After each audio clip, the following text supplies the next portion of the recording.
ಇರಾನ್ನ ಪರಮಾಣು ಕೇಂದ್ರಗಳ ಮೇಲೆ ಅಮೆರಿಕ ನಡೆಸಿದ ದಾಳಿಗೆ ವಿಶ್ವಸಂಸ್ಥೆ ಸೇರಿದಂತೆ ಅನೇಕ ರಾಷ್ಟ್ರಗಳು ಖಂಡಿಸಿವೆ. ಇರಾನ್ ಮೇಲಿನ ಅಮೆರಿಕ ದಾಳಿ ಮಧ್ಯಪ್ರಾಚ್ಯದ ಸಂಘರ್ಷ ಜಾಗತಿಕ ಮಟ್ಟದಲ್ಲಿ ವ್ಯಾಪಿಸಲು ಕಾರಣವಾಗ್ತಾ ಇದೆ. ಪ್ರತಿಯೊಂದು ದೇಶವು ಶಸ್ತ್ರಾಸ್ತ್ರ ಉತ್ಪಾದನೆಗೆ ಆದ್ಯತೆ ನೀಡಲು ದಾರಿಯಾಗಲಿದೆ ಅಂತ ರಷ್ಯಾ ಕಳವಳ ವ್ಯಕ್ತಪಡಿಸಿದೆ. 2003ರ ಇರಾಕ್ ಯುದ್ಧದ ಸಮಯದಲ್ಲಿ ತಲೆದೋರಿದ ಸಮಸ್ಯೆಗಳು ಮತ್ತೆ ಮರುಕಳಿಸುತ್ತೆ ಅಂತ ಚೀನಾ ಆತಂಕ ಹೊರಹಾಕಿದೆ.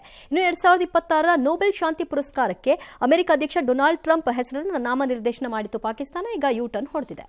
ಆಲ್ ರೈಟ್, ಒಡಕಳ್ಳಿ ಯೂನಾರು ಹೊಡಿಲಿ ವೀನಾರು ಒಡಕಳ್ಳಿ, ನಮಗೇನು ಹೋಗ್ಬೇಕು? ಅವ್ರ ಬುದ್ಧಿನೇ ಅದು. ಚೀನಾಗೆ ಯಾಕೆ ಚಿಂತೆ? This is the key. ಬರೀ ಇಂಡಿಯಾ ಬಿಡ್ತೀರಲ್ಲ ಕುತ್ಕೊಂಡು ನಾವು. ಚೀನಾದೇನಕ್ಕೆ key? China over a period of time ಇರಾನ್ನಲ್ಲಿ ಲಾರ್ಜ್ ಇನ್ವೆಸ್ಟ್ಮೆಂಟ್ಸ್ ಮಾಡ್ಕೊಂಡಿದೆ.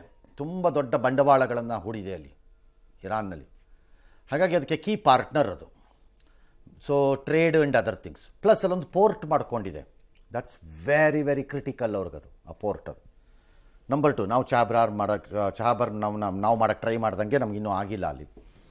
ಎರಡನೇದು, ಈ ಯುಕ್ರೇನ್ ಯುದ್ಧ ನಡೆದಾಗ ರಷ್ಯಾಯಿಂದ ತೈಲವನ್ನು ಪಡ್ಕೊಳ್ಬಾರ್ದು ನೀವು ಅಂತ ಅಮೆರಿಕ ನಮಗೆಲ್ಲ ಪಾಠ ಹೇಳಕ್ಕೆ ಬಂದಿತ್ತು. ಆಗ ಮೋದಿ ಎಲ್ಲ ನೀವು ಯಾರು ನಮಗೆ ಪಾಠ ಹೇಳೋಕ್ಕೆ ಅಂತ ಕಳಿಸಿದ್ರು ಮನೆಗೆ. ನಮ್ಮ ಪಡೆನೋ ತಗೋತೀವಿ ಅಂತ ಕನ್ಸೆಷನ್ ರೇಟಲ್ಲಿ ತಗೊಂಡ್ವಿ ನಾವೆಲ್ಲ.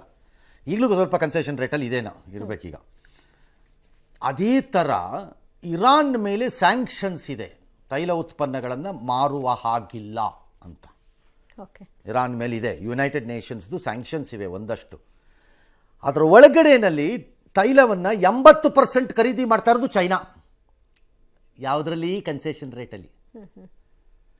ಸೊ ಮಿನಿಮಮ್ ಅಂದ್ರೂ ಚೈನಾಗೆ 20-25% ಎಕ್ಸಸ್ ಆಗಿಬಿಡುತ್ತೆ ತೈಲದ ಬೆಲೆ ಈ ಜಲಸಂಧಿ ಬಂದಾದರೆ ಅಷ್ಟೇ. ಇನ್ನು ಪಾಕಿಸ್ತಾನದ ಬಿಟ್ಟಾಕ್ರಿ. ಆಮೇಲೆ ಇದು ಇವರು ಖಂಡಿಸಿದ್ದಾರೆ, ಅವರು ಇದು ಮಾಡಿದ್ದಾರೆ, ಇದು ಮಾಮೂಲಿದು. ಹಾವು ಸಾಯಬಾರ್ದು, ಕೋಲು ಮುರಿಬಾರ್ದು ಅಷ್ಟೇ. ಎಲ್ಲ ಒಂದು ಸ್ಟ್ಯಾಂಡರ್ಡ್ ಸ್ಟೇಟ್ಮೆಂಟ್ಗಳು, ಪದಗಳ ವ್ಯತ್ಯಾಸ. ಹಾಂ. ಇನ್ನು ಅನಂತಕುಮಾರ್ ಹೆಗಡೆ ಅವರೇನೋ ಬರ್ತಾ ಇದ್ರಂತೆ ರೋಡಲ್ಲಿ, ಅಲ್ಲೆಲ್ಲ ನೆಲಮಂಗಲದ ಹತ್ರ. ಅದ್ಯಾವುದೋ ಗಾಡಿಗಳ ವಿಚಾರದಲ್ಲಿ ಏನೋ ಜಗಳ ಆಯ್ತಂತೆ.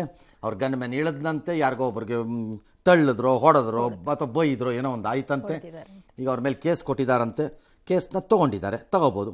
ಬಟ್ ಅನಂತಕುಮಾರ್ ಹೆಗಡೆ ಅದೆಲ್ಲ ಮಾಡಿದ್ರು ಅಂದರೆ ನೀವು ಕೇಸ್ ಮಾಡಬೇಕು. ಕಾರಲ್ಲಿ ಇದ್ರು ಅಂತ ತಕ್ಷಣ ಮಾಡೋಂಗಿಲ್ಲ. ನಿಮಗೆ ಅವ್ರ ಮೇಲೆ ಐಡಿಯಾಲಜಿಕಲಿ ಕೋಪ ಇದೆ ಅಂತ ಕಾಂಗ್ರೆಸ್ನವ್ರು ತೀರ್ಸಕ್ಕೆ ಹೋಗಬಾರ್ದು. That will be incorrect. That's not fair. ಹಾಗಿದ್ರೆ ಬೇರೆ ವಿಚಾರ ಅದು. ಇನ್ನೊಂದು, BJP ಶಾಸಕ ರಾಜೀವ್ ಸಿಂಗ್ ಅಂತೆ, ವಂದೇ ಭಾರತ್ ರೈಲಲ್ಲಿ ಹೋಗ್ತಾ ಇದ್ದಂತೆ ಝಾನ್ಸಿ ಹತ್ರ. ಅವನ ಹೆಂಡತಿಗೆ ಮಗನಿಗೆ ಪ್ರಯಾಣ ಮಾಡ್ತಿದ್ರಂತೆ. ಏನೋ ಬೇರೆ ಬೇರೆ ಕಡೆ ಸೀಟ್ ಆಗ್ಬಿಡ್ತಂತೆ. ಅದಕ್ಕೆ ಯಾರೋ ಪ್ರಯಾಣಿಕನಿಗೆ ಬಂದುಬಿಟ್ಟು ಈ ಸೀಟ್ ಬಿಟ್ಕೊಡು ಅಂತ ಕೇಳಿದ್ದಾರೆ. ಬಿಟ್ಕೊಡ್ಬೋದಾಗಿತ್ತೇನೋ. ಅವನು ಇಲ್ಲ, ನನಗೆ ಅಲಾಟ್ಮೆಂಟ್ ಆಗಿರೋ ಸೀಟಲ್ಲಿ ನಾನು ಇರ್ತೀನಿ ಅಂತ ಅನ್ನಂತೆ. ಅದಕ್ಕೆ ಅವನು ಒಪ್ಪಲಿಲ್ಲ ಅಂದ್ಬಿಟ್ಟು ಆ ಶಾಸಕನ ಕಡೆಯವರೆಲ್ಲ ಸೇರ್ಕೊಂಡು ಅವ್ನಿಗೆ ಚೆನ್ನಾಗಿ ಹೊಡೆದಿದ್ದಾರಂತೆ. ಕತ್ತರಿಸಾಕ್ಬಿಡ್ಬೇಕು. ಏನಪ್ಪ ಯೋಗಿ ಸರ್ಕಾರ, ಇವರೆಲ್ಲ ರೌಡಿಗಳಲ್ವಾ? ನಿಮ್ಮ ಶಾಸಕನೂ ರೌಡಿನೇ, ಅವನು ಕಚಡ ಹಂಗಾರೆ. ಅವನು ಕರ್ಕೊಂಬಂದು ಕರ್ನಾಟಕಕ್ಕೆ ಬಿಡು, 4 ಕೇಸ್ ಹಾಕ್ಬಿಟ್ಟು ನಾವು ಓದಿತೀವಿ, ಯಾವಾಗ ಗೊತ್ತಾಗತ್ತ ಅವನಿಗೆ. ಆಮೇಲೆ ನನ್ನ ಹೆಂಡತಿ ಅವನು ಬಿಟ್ಕೊಡಲ್ಲ ಅಂದಿದ್ದು ಅವನು ಹಕ್ಕದು. ನನ್ನ ಹೆಂಡತಿ ಜೊತೆ ಅನುಚಿತವಾಗಿ ವರ್ತಿಸಿದ್ದಾನೆ ಅಂತ ದೂರು ಕೊಟ್ಟಿದ್ದಾನಂತೆ. ಏನು ಹೇಳಿದೆ ಶುರುಲಿ? ಎಲ್ಲ ಒಂದೇ, ಬೇರೆ ಬೇರೆ ಹಂಗೆ ಎಲ್ಲ ಒಂದೇ. ಶರ್ಟ್ ಹಾಕೊಂಡ್ ಬತ್ತಾರ ಅಷ್ಟೇ. ಇದು ನಶಿಸಿ ಹೋಗೋದು ನಮ್ಮ ಕಣ್ಣು ಮುಂದೆ ನೋಡ್ತೀನಾ ಇಲ್ವಾ ಅನ್ನೋದು ಒಂದೇ ಕುತೂಹಲ ಇರೋದು. ಭಾರತ ಉದ್ಧಾರ ಆಗಕ್ಕೆ ಸಾಧ್ಯನೇ ಇಲ್ಲ ಈ ರಾಜಕಾರಣಿಗಳ ಜೊತೆನಲ್ಲಿ. ಇಂಪಾಸಿಬಲ್. ಮೋದಿ ಅಲ್ಲ, ಅಂತ 1000 ಜನ ಬೇಕಾದ್ರೆ ಬಂದ್ಕೊಂಡು ಹೋಗ್ಲಿ, ಆಗಲ್ಲ. ಎಸ್.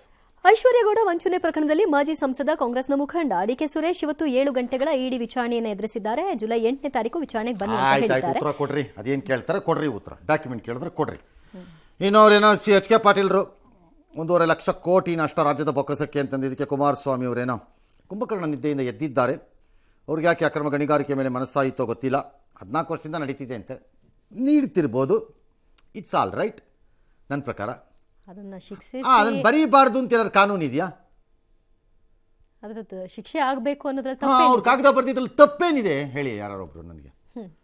ಈಗ ಯಾಕೆ ತೆಗೆದ್ರು ಆ ವಿಷಯ? ಅದನ್ನು ಕೇಳಕ್ಕೆ ನೀವು ಯಾರೆಲ್ಲ? ಅದಕ್ಕೇನು ಸಮಯ ಇದೆ? ಒಳ್ಳೆ ಕಥೆ ಆಯ್ತಲ್ಲ. That's not fair. ಎಸ್. ಇನ್ನು ಇನ್ನು ಕಾಂಗ್ರೆಸ್ನಿಂದ ದೂರವಾಗಿರೋ ಮಾಜಿ ಕೇಂದ್ರ ಸಚಿವ ಶಶಿ ತರೂರ್ ಈಗ ಬಿಜೆಪಿಗೆ ಇನ್ನಷ್ಟು ಹತ್ತಿರವಾಗ್ತಾ ಇದ್ದಾರೆ. ಪ್ರಧಾನಿ ನರೇಂದ್ರ ಮೋದಿ ಭಾರತದ ಪ್ರಮುಖ ಆಸ್ತಿ ಅಂತ ಕಾಂಗ್ರೆಸ್ ಸಂಸದ ಶಶಿ ತರೂರ್ ಬಣ್ಣಿಸಿದ್ದಾರೆ.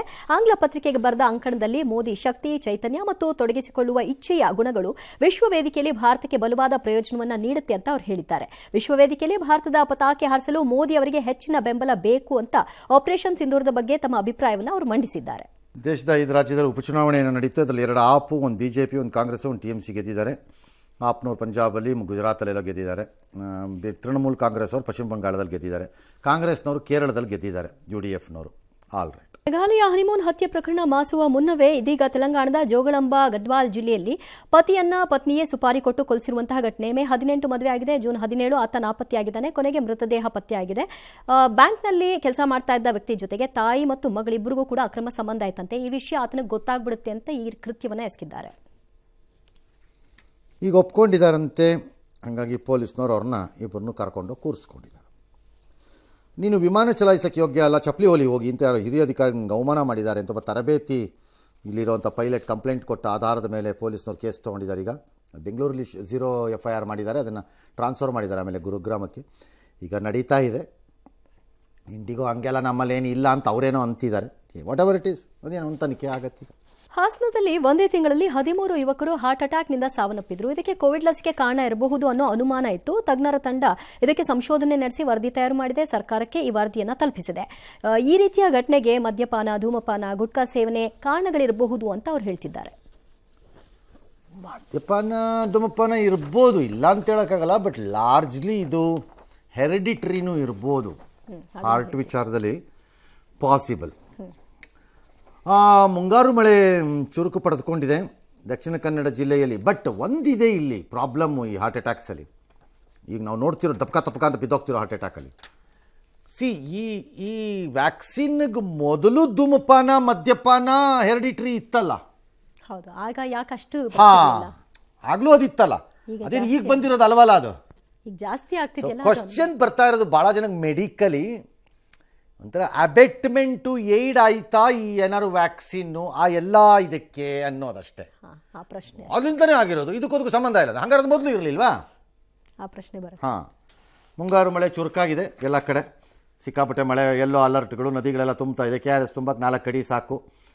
ತುಂಬಿಕೊಳ್ಳಿ, ಭಾಳ ಸಂತೋಷ ಆಗುತ್ತೆ ತುಂಬಿದ್ರೆ. ಡ್ಯಾಮಿಂದ ಒಂದು 5,000 ಕ್ಯೂಸೆಕ್ ಹೊರಗೆ ಬಿಟ್ಟಿದ್ದಾರಂತೆ. Okay, very good. Vedaganga, Hiranyakeshi ನದಿ ಎಲ್ಲ ಸಿಕ್ಕಾಪಟ್ಟೆ ಕಬಿನಿ ತುಂಬಿಕೊಂಡಿದೆ. ಆಲ್ ರೈಟ್, ಒಳ್ಳೆಯದು, ತುಂಬಿಕೊಳ್ಳಿ. ಬೇಗ ತುಂಬ್ಕೋತಾ ಇದೆಯಾ ಅಷ್ಟೇ ತಾನೇ? ಒಳ್ಳೆ.